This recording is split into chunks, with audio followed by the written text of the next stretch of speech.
Hi guys, so welcome to day 19. I need the clock to slow down. I really do. This month is like, it feels like it's flying. Maybe because I'm busy every day doing something. So today I actually finished my mother's dress. It's completely done. I just going to iron it out a little, fold it real nice, and wrap it. I also finished those pajama bottom, which I can't wait for him to try it on because this is gonna be fun, and also give me an idea of his size as well, because I added some inch to the length because he is 6'4", so I want to make sure that it's actually the length that I added was good enough, that it's not too long or it's not too short. So as far as my friend dress, it's not gonna, fortunately the material I bought, I just realized how it was too thin for that kind of dress.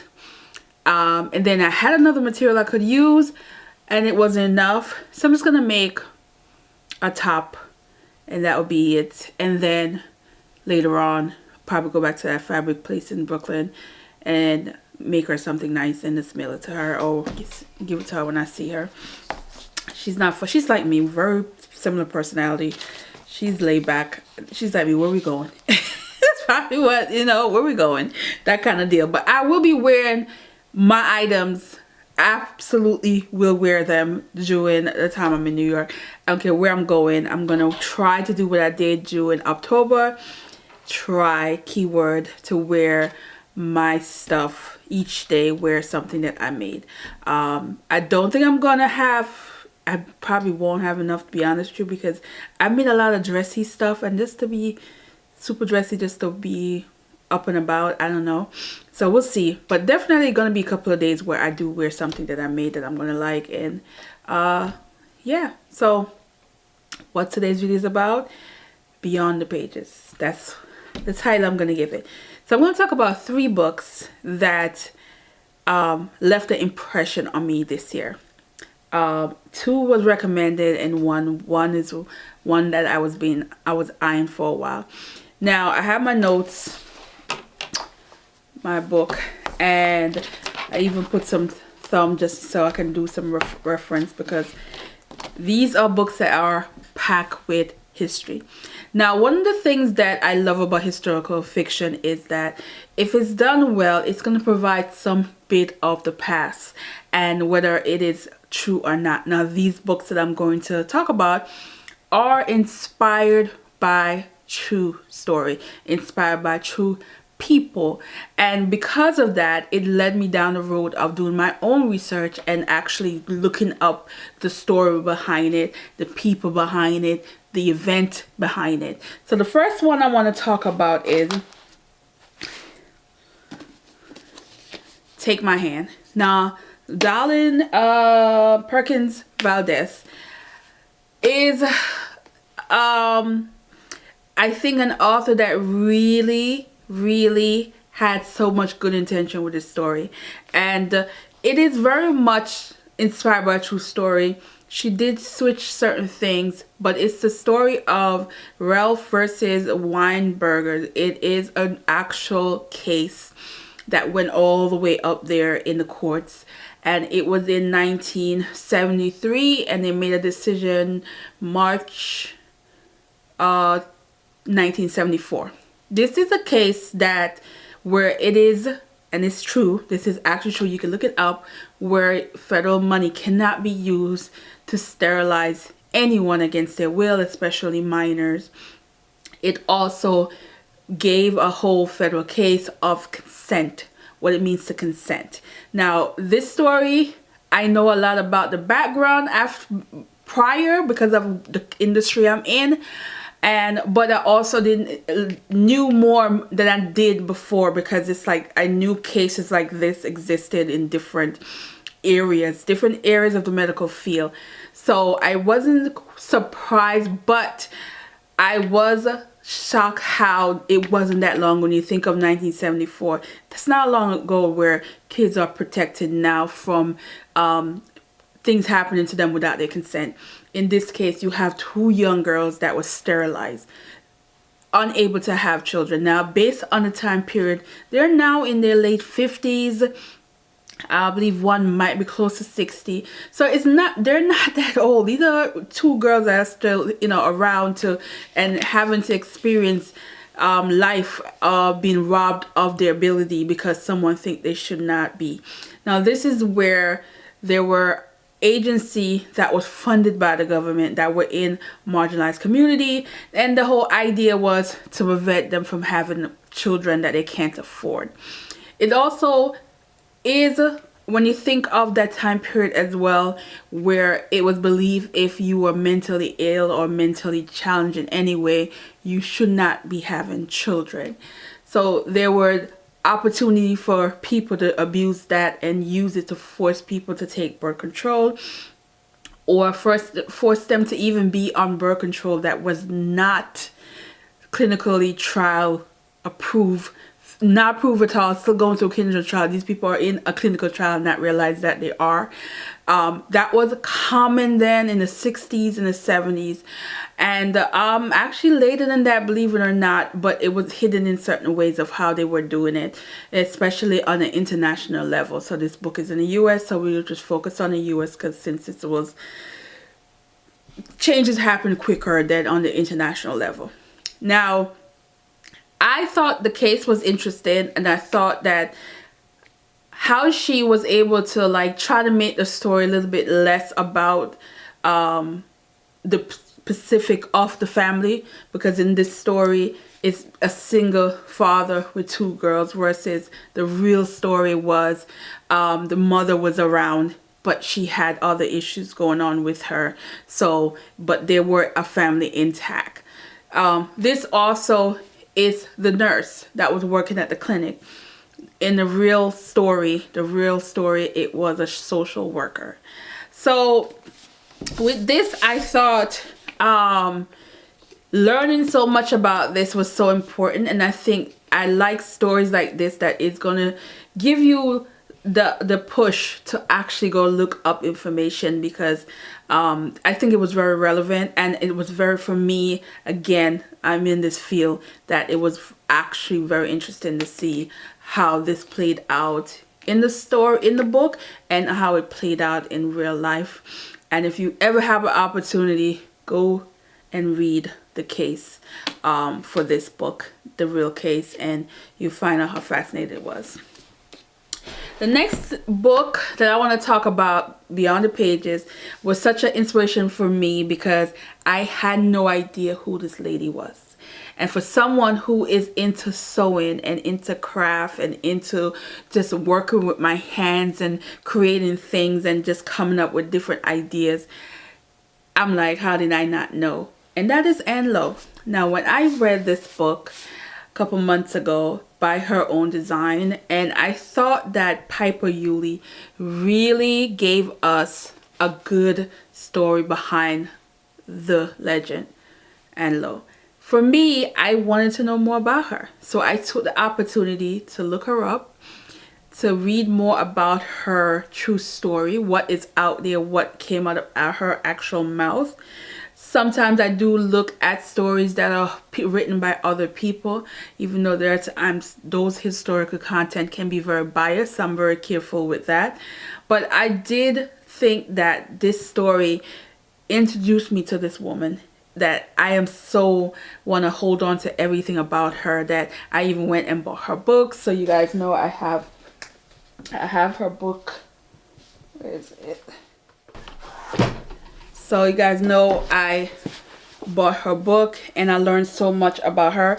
I also learned about the social registry. I had no idea about these things. I never even knew they existed, but social registry existed. And while I was reading and actually saw a few documentary that's out there, it's so interesting how you know, when you think of some of her influence and how she never got full credit, but how many of these celebrities back then were wearing her clothes and was sashaying across stages and felt great about themselves and never acknowledged her. And it's sad, it's a sad, but I think she's getting her flowers, she's getting her recognition. She is in several museums, and I cannot wait to when their rotations get back to New York and I can actually go see some of her work. Love this book and absolutely appreciate this book because this book really introduced me to this amazing designer. So another book where it's beyond the pages, like. And then the last book I want to talk about, and the reason why I talk about this book because of my fascination with let's get to the month that I did this book.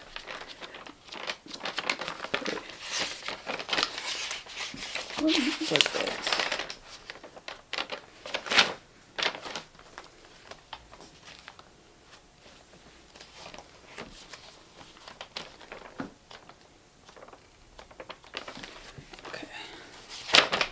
So in July, I read Queen of Exile. This is Vanessa Riley, and she is a historical author.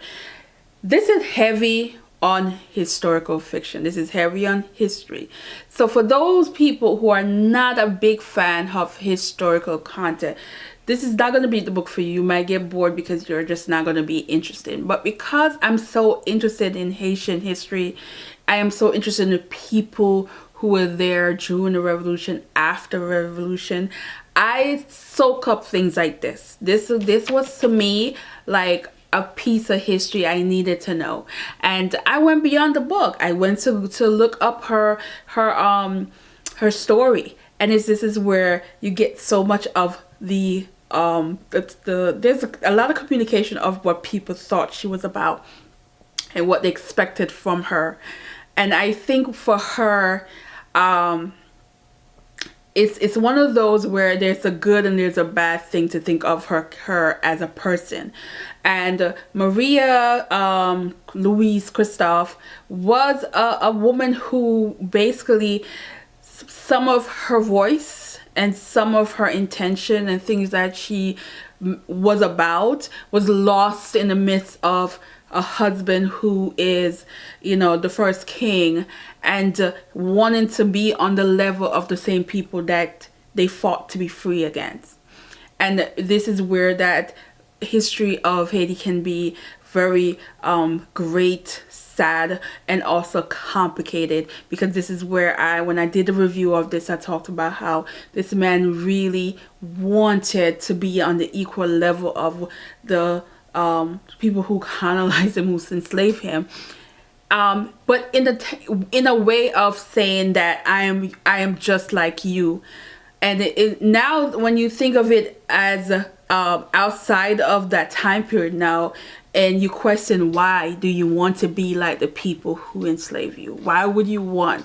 And it is the whole idea of having their freedom and their dignity in a way that they're going to be respected.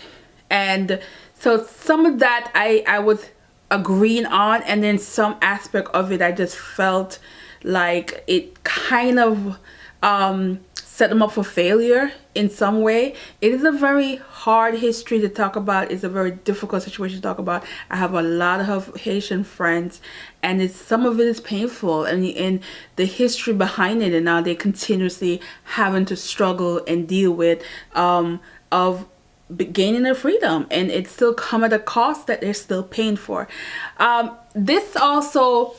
This idea that she was traveling all over Europe when she got exiled from Haiti, and this idea of she was chasing her husband's treasures or chasing her husband's wealth all over.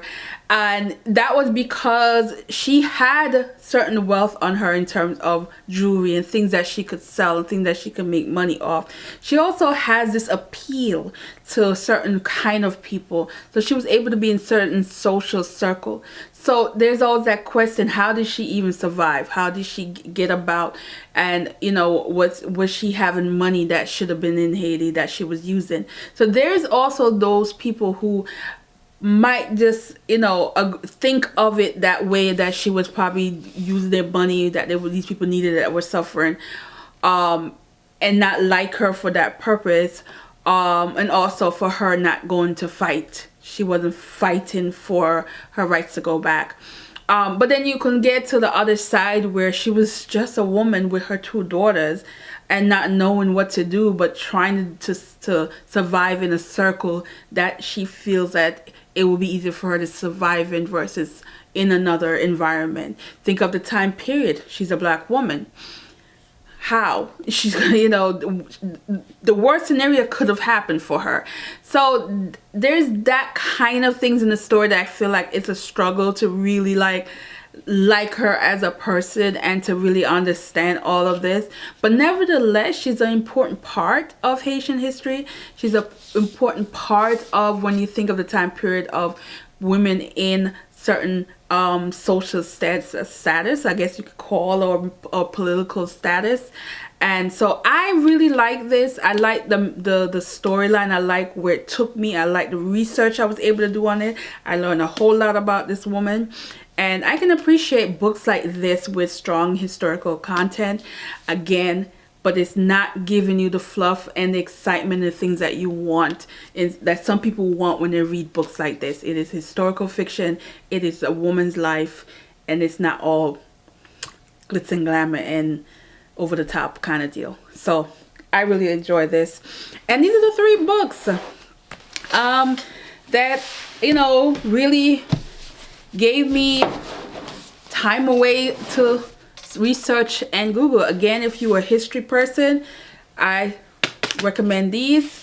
You know, there were some other books that I thought was interesting, but these I would think are the heavy hitter on the history part, and I really appreciate it. So let me know, what books did you read this year that you found that you were doing research, you were looking up things, you were reading articles, you were digging and finding more information. Let me know what book did that to you this year, and I will see you in the next one. So thanks for watching, guys.